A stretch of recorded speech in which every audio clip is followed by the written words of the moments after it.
Ada kisah, ada seorang pemuda yang datang kepada Rasulullah. Ternyata itu pemuda, dia adukan orang tuanya. Apa Nabi bilang ini anak muda? Ya Rasulullah, itu bapakku sering ngambil uangku tanpa sepengetahuanku. Itu namanya mencuri ya Rasulullah. Yang namanya mencuri harus potong tangan. Apa kata Rasulullah? Anak muda, panggilkan bapakmu ke sini menghadap sama saya. Dipanggillah bapaknya. Begitu datang bapaknya, iko dong. Tuh amin jo manggena. Tak kami batu. Anen-renenre manggena. Bersandar mami di tongkatnya supaya dia tidak jatuh. Apa kata Rasulullah?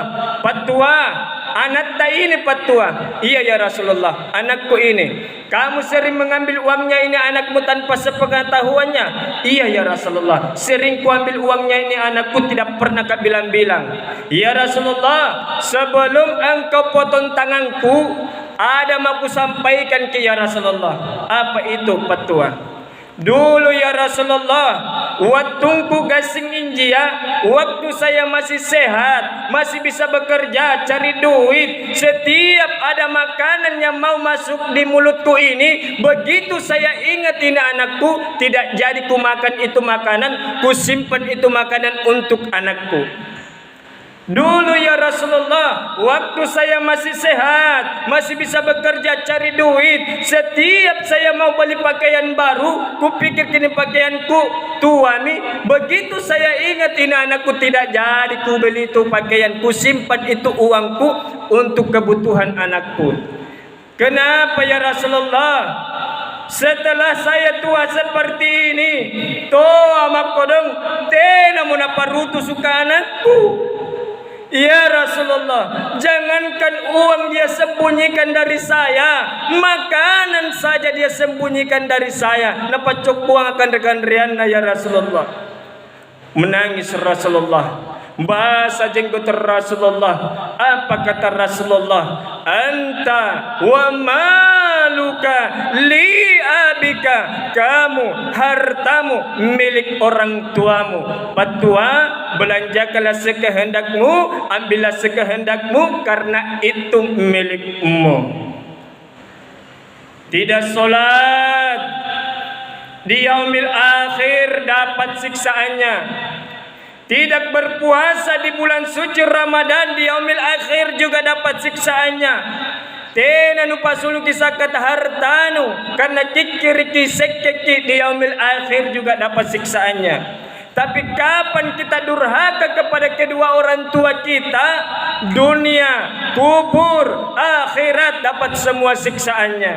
Dunia baru panjar, masuk di dalam kubur tambah panjar, akhirat baru pelunasan. Ini juga sering saya sampaikan kalau saya ceramah tausiah. Biar hitam jidat karena solat, bagi puasa tas Senin Kamis tak. Tiap tahun kita umroh, tiap tahun kita haji. Tapi kapan kita durhaka kepada kedua orang tua kita? Jangankan masuk surga, mencium baunya surga pun tak bakalan kita cium.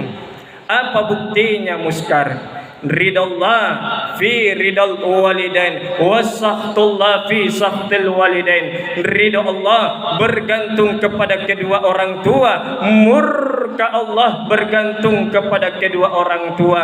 Bukankah juga Allah telah memperingatkan kita agar berbakti kepada kedua orang tua kita? Wa qad rabbuka alla ta'budu illa iyyahu bil walidaini bil husna. Yang mana Allah melarang kita menyekutukannya dan berbakti kepada kedua orang tua kita. Yang masih ada orang tuanya, berbaktilah kepada mereka, berbuat baiklah kepadanya. Tiap bila-bila ya boya surga. Tidak usah jauh-jauh kita cari surga. Surga itu ada di rumah kita. Al jannatu tahta aqdamil ummahat. Surga itu ada di telapak kaki ibu. Yang masih ada orang tuanya, berbaktilah kepadanya. Ustaz, 3 menit ke kodong Ustaz. Rami amakku, ammo terantomi bapakku, apakah saya masih bisa berbuat baik kepada mereka? Ada sahabat Rasulullah yang datang kepada Rasulullah. Dia bertanya, ya Rasulullah, mati mamaku, mati Tommy bapakku, apakah saya masih bisa berbuat baik kepada mereka berdua ya Rasulullah?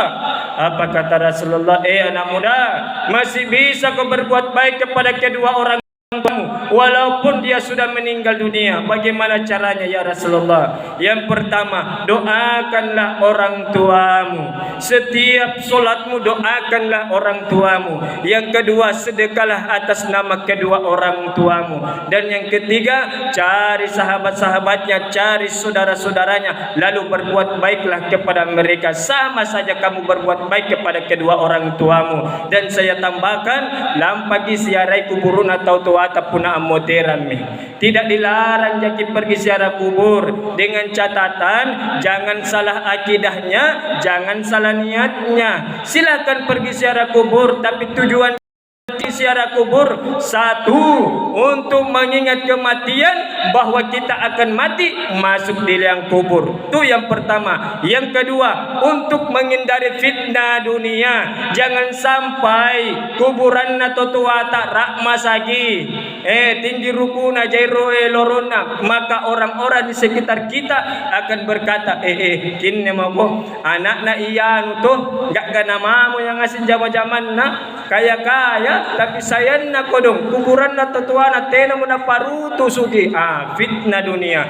Dia ambil kangi cerita dirita sendiri, naga na tau bugisi ka dia lengi cerita aleta. Silakan pergi ziarah kubur, tapi tujuan kita untuk menghindari fitnah dunia, mengingat kematian, dan doakan orang yang sudah meninggal dunia. Jamaah yang dimuliakan Allah